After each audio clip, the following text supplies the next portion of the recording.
Kim Chu sa pagbibigay second chance sa nang iwan sa kanya, hindi na.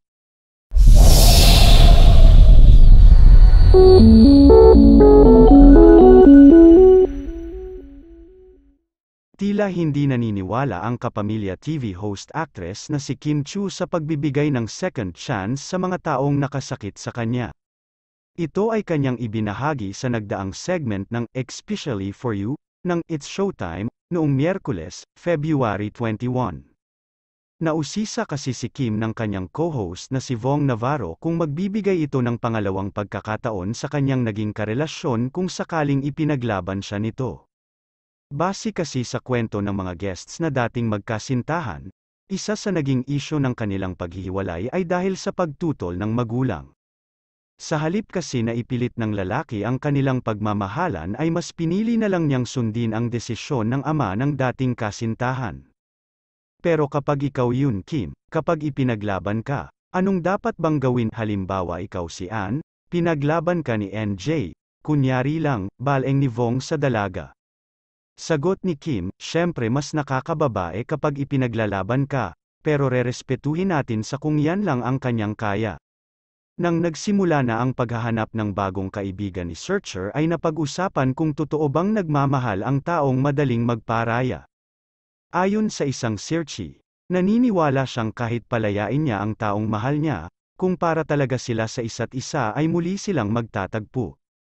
Sagot muli ni Vong sa co-host, nag-a-agree ka rin ba dun, Kim, na kung para sa'yo, babalik siya? Diba, nilaban mo naman, tapos nawala, pero kapag gusto pang bumalik, papayagan mo pa bang bumalik? Sa pagmamahal, lalaban mo naman talaga, sagot ni Kim. Pagpapatuloy niya, ako kasi yung taong kapag iniwan na ako, bakit mo ako iniwan, diba? So, hindi na? Paglilinaw naman ang tinaguriang Chinito Princess, iba-iba naman daw ang pananaw ng tao ukol sa usaping pag-ibig. Hindi naman sa ano, iba-iba naman kasi yan. Saka kapag nandun ka na, hindi mo talaga masasabi, wala talagang makakapagsabi kung ano ang magiging desisyon mo kapag nandun ka na, sa sitwasyon, say pa ni Kim. Today iba ang sagot mo, kahapon iba, bukas iba rin, diba? Dagdag pa niya.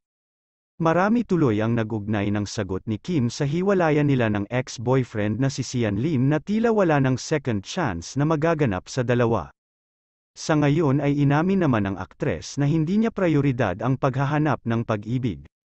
Samantala Kim Chu hinihiritang mag-especially for you, damay si Gerald.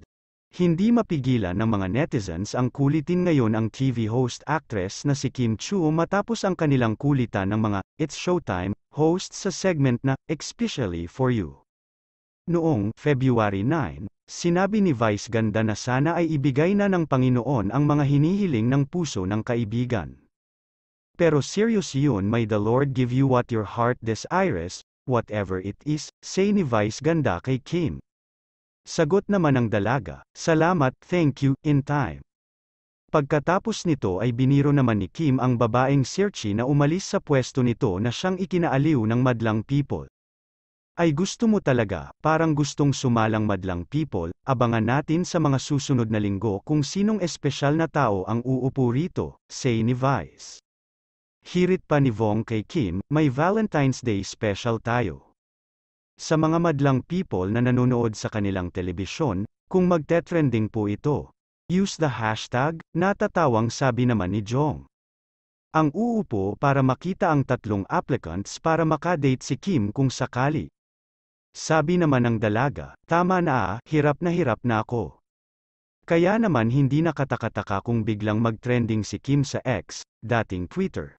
Dahil bet na rin ng mga taong mahanap nito ang bagong magpapasaya sa kanyang puso.